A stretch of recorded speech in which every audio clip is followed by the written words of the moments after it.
What's going on, everybody, and welcome back to Comic Breakdown. In this video, we are jumping into Shazam issue number 5. We had last left off with the battle happening on the moon, with the gorillas coming up here and invading, trying to take on the Moon Emperor, the Captain, aka Billy Batson. He found himself in the middle of all of this. And when things go sideways, no longer in the Captain form, young Billy begins to float out into space. So, make sure you guys have subscribed to the channel, make sure that you like this video, and with that being said, let's dive into this breakdown. Alright gang, so as we dive into this issue, we have Billy that is floating off into space. Only being out here for a couple of seconds, we see that it is already taking its toll, with Billy on the verge of death. This is when the red streak comes in. Moving at superhuman speeds, we have the arrival of Mary Marvel. Mary Marvel, newly empowered with new gods' powers. The female gods empowering her and giving her roughly the same abilities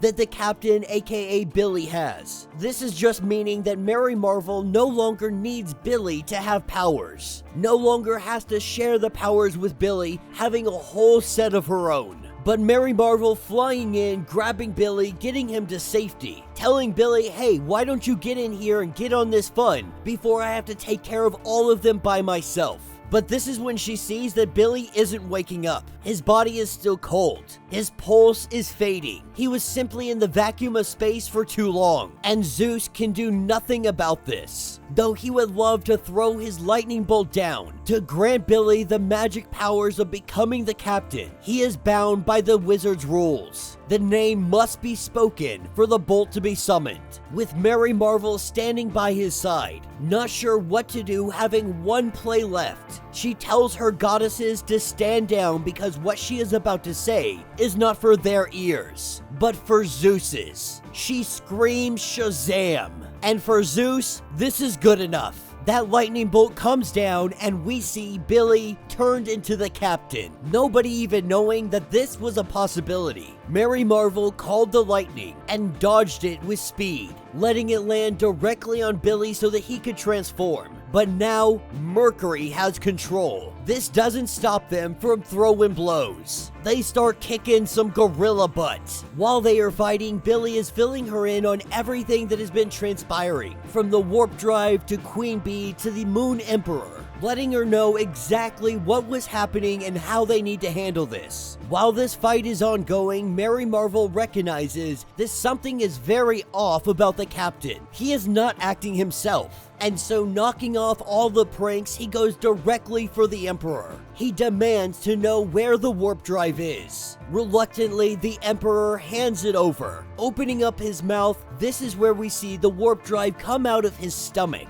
This is when Queen Bee comes charging in, trying to take what she believes belongs to her. We see the Captain backhand her. As situations are heating up there on the moon, we pick up at the Rock of Eternity. All of the Shazam children, they have made their way here. They have come here to investigate what is going on. As they start to look around and wonder where Freddy might be, we have Mary Marvel and the Captain who are cleaning things up already. Queen Bee taken down, the Moon Emperor taken down. But Mary Marvel has come to recognize that something is off about the Captain. Calling himself a god, acting very egotistical. It doesn't take her long to understand that the gods have control over Billy, that they are the ones causing him to act so irrationally. And when Mary Marvel says this, the Captain recognizes. He finally understands that he has been used as a puppet. But then they look for the warp drive. Little do they know that Teddy had the warp drive, the gorilla Teddy,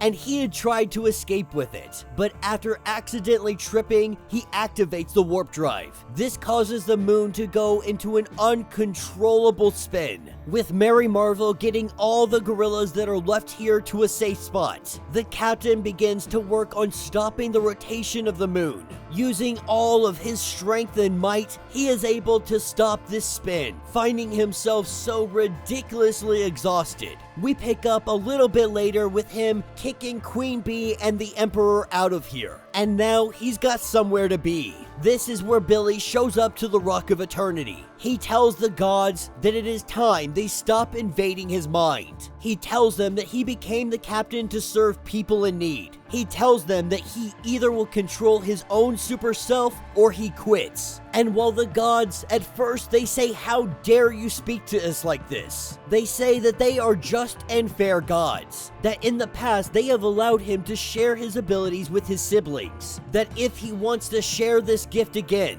him rebelling will not do this. But Billy says that his friends wouldn't be okay with this ultimatum. That if they don't adhere to what Billy has to say, there will be no more captain. This is where Freddy comes in. Freddy pushing Billy, saying that it shouldn't be just up to Billy. That if he won't take the powers of Shazam, then he will. And that will be the end of this issue. So let me know what you guys think down in the comments. This one was a quick issue, really just closing out everything going on with the apes, the Moon Emperor, Queen Bee, all of that jazz. That way we can focus on the true real story here, which is Billy giving the gods an ultimatum, that you will allow me to do what I do without you guys trying to control me, or I simply won't be your captain any longer. And while they taunt him with the idea that your friends will never get powers again if you rebel against us, it appears that Freddy has something to say about this. Now, it is possible that Freddy is still under the control of the gods, that he is saying and doing this all because they will it so. But it is also possible that Freddy simply wants the powers back. After having those powers, after being able to do everything they could when they were the Shazam family, you can't really blame them for wanting those powers back, for feeling that strength again. And the other kids have yet to find everybody else. So we're gonna have to see how all of this happens once it is all fully confronted. What will the other kids say? Will they agree with Freddy? Will they put it up to a vote? Will Freddy become the captain? Let me know your thoughts. Let me know your theories. If you would like to get completely caught up on everything going on with Shazam, go ahead, check out the link in my description as well as the top of this video. It is going to get you completely caught up on everything going on with this series. If you would like to support the channel, you can always do so by joining the channel membership, much like Patreon, having multiple different tiers, from $1 to $50, from loyalty badges to comics every single month. Not only are you helping out the channel tremendously, but you are getting tons of perks in the process. If you are unable to do this, do me a favor, subscribe to the channel, like this video, hit that notification bell, and with that being said, until the next breakdown.